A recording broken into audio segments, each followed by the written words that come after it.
من برای این که بتونم تیکه های مختلف خودم رو کنار هم صفر نگه دارم و ادامه بدم، دارم فشار زیادی رو تحمل میکنم.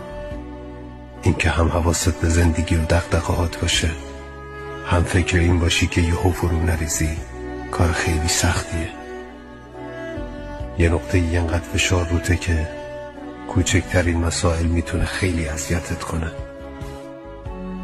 من الان تو همون نقطه‌ام، همون جایی که زندگی خیلی ساکتم کرده. فقط میخوام گوش کنم. آدم ها از پس خودشون برمیان، حیوان ها از پس خودشون برمیان. تو چجوری میتونی ظلم کنی؟ بابا تو گشتن چه دیوونه میشه 4-5 ساعت بعد از که گشتن چه؟ اون گربه رو میدی یه روز غذا نخورده، سگ میدی یه روز غذا نخورده.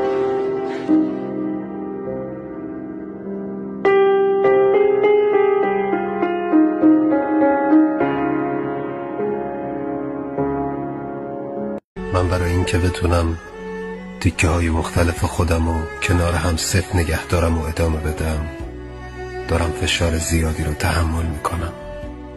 این که هم حواست به زندگی و دغدغه‌هات باشه، هم فکر این باشی که یهو فرو نریزی، کار خیلی سختیه.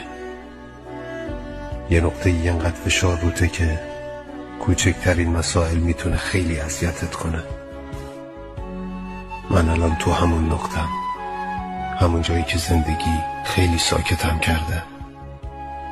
فقط میخوام گوش کنم. آدم ها از پس خودشون برمیان، حیوان ها از پس خودشون برمیان. تو چجوری میتونی ظلم کنی؟ بابا تو گشتن چه دیوونه میشه 4-5 ساعت بعد از که گشتن چه؟